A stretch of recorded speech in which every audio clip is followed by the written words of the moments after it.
Shalom, selamat pagi adik-adik. Gimana kabar kalian? Baik-baik, sehat-sehat semua ya. Yuk, pada hari ini sebelum kita bersama-sama memuji nama Tuhan, sebelum kita bergembira bersama, sebelum kita mendengarkan firman Tuhan, kita akan masuk di dalam doa terlebih dahulu.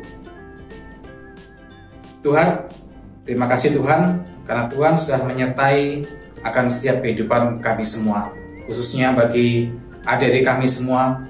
Mereka, Tuhan sudah menyertai kehidupan mereka. Pada saat ini Tuhan, kami semua rindu bernyanyi untuk Engkau. Kami rindu ya Tuhan, memuji memuliakan akan nama-Mu.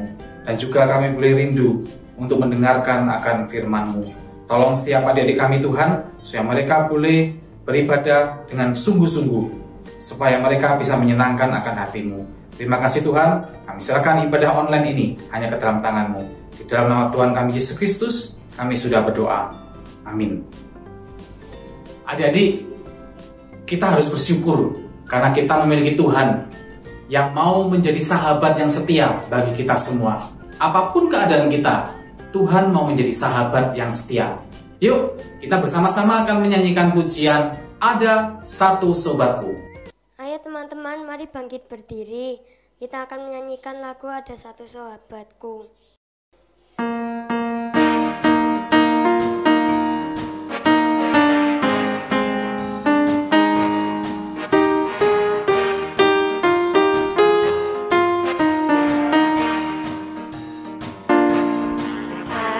Satu sobatku yang setia, tak pernah dia tinggalkan diriku. Di waktu aku susah, waktuku sendirian, dia selalu menemani diriku. Namanya Yesus, namanya Yesus, nama Yesus yang menghibur hatiku. Namanya Yesus, namanya Yesus, nama Yesus yang menghibur hatiku. Ada satu sobatku yang setia, tak pernah dia tinggalkan diriku. Di waktu aku susah, waktuku sendirian, dia selalu menemani diriku. Namanya Yesus, namanya Yesus, nama Yesus yang menghibur hatiku. Namanya Yesus, namanya Yesus, nama Yesus yang menghibur hatiku.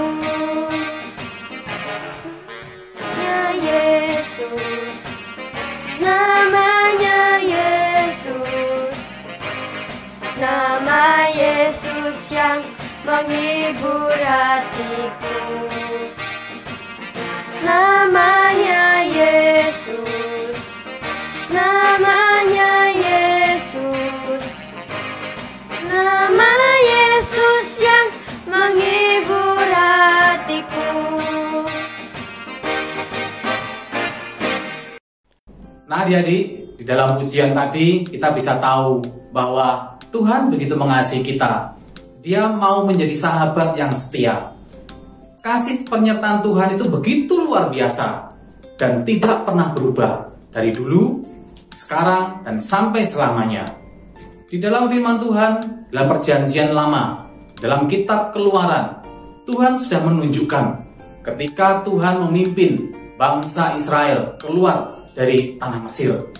Tuhan menunjukkan begitu banyak sekali mujizat-mujizat yang sudah Tuhan berikan kepada bangsa Israel. Sehingga suatu saat ketika sampai di dekat tanah Kanaan, Tuhan kembali menunjukkan akan kuasa-Nya. Pada saat itu Tuhan menyuruh kepada Musa untuk memilih 12 kepala daripada suku yang ada untuk menjadi pengintai di tanah Kanaan. Akhirnya Musa pun memilih 12 kepala suku untuk menjadi pengintai masuk ke dalam tanah Kanaan terlebih dahulu. Lalu Tuhan menyuruh mereka. Apa yang terjadi kemudian adik-adik? Yuk kita akan melihat video ini.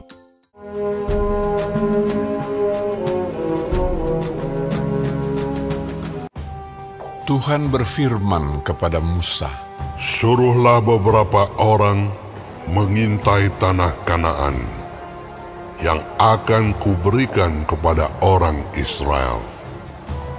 Dari setiap suku nenek moyang mereka, haruslah kau suruh seorang, semuanya pemimpin-pemimpin di antara mereka." Sesuai dengan titah Tuhan, semua orang itu adalah kepala-kepala di antara orang Israel. Maka Musa menyuruh mereka untuk mengintai tanah Kanaan. Katanya kepada mereka, "Pergilah dari sini ke tanah Negeb dan naiklah ke pegunungan. Dan amatilah bagaimana keadaan negeri itu. Mulai dari padang gurun Zin sampai ke Rehob, ke jalan yang menuju ke Hamat. Mereka pergi ke sana, lalu mengintai negeri itu. Mereka berjalan melalui tanah Negeb, lalu sampai ke Hebron. Tempat itu dinamai orang Lembah Eskol, karena tandan buah anggur yang dipotong orang Israel di sana. Juga mereka membawa beberapa buah delima dan buah ara. Sesudah lewat 40 hari, pulanglah mereka dari pengintaian negeri itu dan langsung datang kepada Musa, Harun, dan segenap umat Israel di Kades, di padang gurun Paran.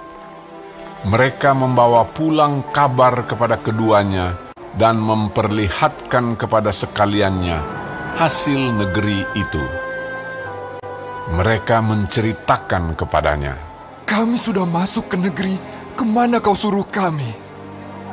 Dan memang negeri itu berlimpah-limpah susu dan madunya. Dan inilah hasilnya. Hanya bangsa yang diam di negeri itu kuat-kuat. Dan kota-kotanya berkubu dan sangat besar. Juga kami lihat di sana orang-orang raksasa." Kemudian Kaleb mencoba menenteramkan hati mereka itu di hadapan Musa. Katanya, "Tidak, kita akan maju dan menduduki negeri itu, sebab kita pasti akan mengalahkannya." Tetapi orang-orang yang pergi ke sana bersama-sama dengan dia berkata, "Kita tidak dapat maju menyerang bangsa itu, karena mereka lebih kuat daripada kita." Bersungut-sungutlah semua orang Israel kepada Musa dan Harun, dan segenap umat itu berkata kepada mereka, Sekiranya kami mati di tanah Mesir atau di padang gurun ini." Lalu sujudlah Musa dan Harun di depan mata seluruh jemaah Israel yang berkumpul di situ. Tetapi Yosua bin Nun dan Kaleb bin Yefune mengoyakkan pakaiannya dan berkata kepada segenap umat Israel, Negeri yang kami lalui untuk diintai itu adalah luar biasa baiknya. Jika Tuhan berkenan kepada kita, maka Ia akan membawa kita masuk ke negeri itu dan akan memberikannya kepada kita.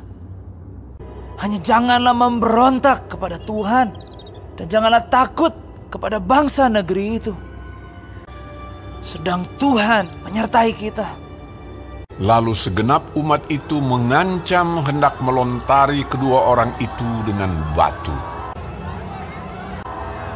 Tetapi tampaklah kemuliaan Tuhan di kemah pertemuan kepada semua orang Israel. Aku Tuhan. Semua orang yang telah melihat kemuliaanku, namun tidak mau mendengarkan suaraku, pastilah tidak akan melihat negeri yang kujanjikan. Jadi 40 tahun lamanya, kamu harus menanggung akibat kesalahanmu. Tuhan itu berpanjang dan sabar dan kasih setianya berlimpah-limpah. Ia mengampuni kesalahan dan pelanggaran, tetapi sekali-kali tidak membebaskan orang yang bersalah dari hukuman. Tetapi yang tinggal hidup dari orang-orang yang telah pergi mengintai negeri itu hanyalah Yosua dan Kaleb. Adik-adik, ketika kita melihat video tadi, kita bisa tahu bahwa Tuhan begitu mengasihi akan bangsa Israel. Tuhan sudah memimpin dari keluar dari tanah Mesir sampai menuju tanah Kanaan. Tuhan begitu besar sekali kasih penyertaannya kepada bangsa Israel. Kita bisa melihat Tuhan sudah menunjukkan mujizat-mujizatnya di dalam penyertaan perjalanan bangsa Israel. Ketika membelah Laut Merah, sehingga bangsa Israel bisa menyeberang akan Laut Merah. Ketika sampai di padang gurun, ketika orang-orang Israel merasa kelaparan, Tuhan pun mengirimkan akan roti mana. Dan juga Tuhan mengirimkan akan tiang awan dan tiang api untuk menyertai perjalanan daripada bangsa Israel. Tapi apa yang terjadi adik-adik? Bangsa Israel ketika mereka diperhadapkan dengan masalah yang kecil, ketika mereka dihadapkan dengan kesukaran, mereka lupa akan kuasa daripada Tuhan. Mereka mulai bersungut-sungut, mereka mulai mengeluh, bahkan mereka pun mau meninggalkan kepercayaan mereka kepada Tuhan. Ketika para pengintai memberikan laporan bahwa di tanah Kanaan dihuni oleh orang-orang yang besar, orang-orang raksasa, tentara-tentara mereka lebih kuat, banyak mereka yang sudah mulai meragukan akan kuasa Tuhan. Akhirnya apa adik-adik? Tuhan pun kembali menghukum daripada bangsa Israel. Karena mereka sudah bersungut-sungut, mereka sudah meragukan akan kuasa Tuhan. Akhirnya apa? Akhirnya hanya orang-orang yang berusia 20 tahun ke bawah yang bisa masuk ke tanah Kanaan. Mengapa Tuhan memilih orang-orang yang berusia 20 tahun ke bawah? Karena bagi Tuhan, anak-anak itu, para remaja pemuda itu, mereka masih bisa dididik, mereka masih bisa diarahkan untuk boleh percaya kepada Tuhan. Adik-adik, bagaimana dengan kita sekarang saat ini? Tuhan yang sudah menyertai akan bangsa Israel ketika mereka keluar dari tanah Mesir sampai ke tanah Kanaan, sama dengan Tuhan yang sudah menyertai kehidupan kita saat ini. Adik-adik pasti, sampai saat ini pun apapun keadaan kita, Tuhan berjanji, Tuhan akan menyertai anak-anaknya. Seperti firman Tuhan di dalam kitab Yesaya pasal 43 ayat 5a yang mengatakan, "Jangan takut, sebab aku ini menyertai engkau." Kalau kita melihat penyertaan Tuhan itu sungguh luar biasa. Kita bisa melihat penyertaan Tuhan kepada adik-adik semua. Melalui siapa? Melalui keberadaan orang tua. Orang tua kalianlah yang sudah bekerja dengan keras siang sampai malam, sehingga bisa menghidupi kalian semua. Kalian bisa bertumbuh secara jasmani dari ketika masih baby, ketika masih kecil, sampai saat sekarang ini. Ini adalah penyertaan Tuhan melalui orang tua kalian. Ketika kalian bisa sekolah, itu juga dengan penyertaan Tuhan melalui guru-guru kalian. Dari kalian tidak bisa membaca, dari kalian tidak bisa menulis, akhirnya bisa membaca dan menulis. Itulah kasih penyertaan Tuhan. Di sini Tuhan pun tidak senang kalau melihat anak-anaknya itu seperti orang-orang Israel tadi yang mereka suka mengeluh. Loso pernah lihat anak-anak yang mengeluh. Loso, kok aku lahir di keluarga orang tuaku yang jahat, suka marah-marah, tidak sayang kepada aku. Dia sukanya marah-marah, kakak, adik juga memusuhi aku. Kalau adik-adik memiliki pengertian seperti itu, kalau memiliki orang tua yang jahat atau keluarga yang tidak sayang, coba adik-adik lihat di luar. Banyak sekali anak-anak, mereka yang tidak memiliki orang tua. Mereka harus hidup di panti asuhan. Kita harus bersyukur dengan kasih penyertaan Tuhan yang sudah memberikan orang tua kepada kita semua. Dan juga melalui guru-guru kalian di sekolah. Loh, saya pengennya itu mau di sekolah negeri yang terkenal, tapi nggak bisa masuk. Masuknya di sekolah swasta. Kita mulai mengeluh sama Tuhan. Nah, kalau kita juga melihat di luar, masih banyak loh anak-anak mereka yang tidak bersekolah. Jadi kalau kita bisa miliki keluarga, kita bisa punya orang tua, kita bisa bersekolah, kita harus bersyukur. Inilah kasih penyertaan Tuhan. Apalagi kalau kita sedikit dihadapan dengan masalah. Ketika kita diejek oleh teman kita, ketika kita dihina oleh teman kita, apakah kita membalas dengan kejahatan? Seperti pelajaran dari Los AI minggu lalu. Ketika kita dibully oleh teman kita, apa respon kita? Apa reaksi kita? Apa kita membalasnya dengan kejahatan? Tidak. Kalau Tuhan menyertai kita, kita pun bisa berdoa kepada Tuhan. Siapa tahu anak-anak atau teman kalian yang membuli kalian, mengejek kalian, Tuhan menggerakkan hatinya sehingga tidak mengejek kalian lagi. Siapa tahu ketika kita doa sama Tuhan, Tuhan pun memberikan kepada kita kasih sehingga ketika kita diejek, ketika kita dihina, kita tidak akan sakit hati. Adik-adik, itulah kasih penyertaan Tuhan.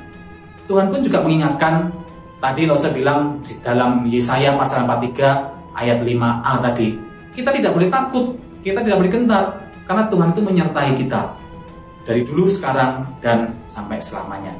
Yang penting saat ini kita harus tetap percaya kepada kuasa Tuhan. Kita jangan takut, apalagi saat ini ya. Masa kapan sih pandemi virus COVID-19 ini bisa selesai? Aku lo mau ke gereja, aku lo mau ke sekolah bertemu dengan teman-teman. Kita jangan menggerutu seperti begitu. Kalau Tuhan sampai saat ini kita bisa tetap memiliki tubuh yang sehat, itulah kasih penyertaan Tuhan. Kita tetap terus percaya bahwa suatu saat nanti kita akan bisa kembali berkumpul di gereja. Kita bisa berkumpul kembali di sekolah. Yang terpenting, Tuhan tidak suka kalau kita menggerutu. Tuhan tidak suka kalau kita mengeluh. Penting kita tetap percaya kepada Tuhan.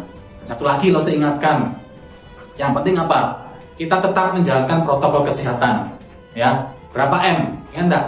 Berapa? 5M. Apa itu? Memakai masker. Apa ini? Cuci tangan, menjaga jarak, menjauhi kerumunan, dan tidak bergerombol. Kalau kita dengan rajin, ketika kita ingat melakukan ini semuanya, kita pasti akan bisa melewati akan masa-masa pandemi ini dengan baik. Amin. Yuk kita akan masuk dalam doa. Tuhan Yesus, kami sungguh bersyukur karena Tuhan begitu baik bagi kami semua. Tuhan sudah mengingatkan kepada kami, kepada adik-adik semua yang ada di rumah, bahwa kasih penyertaan Tuhan begitu luar biasa.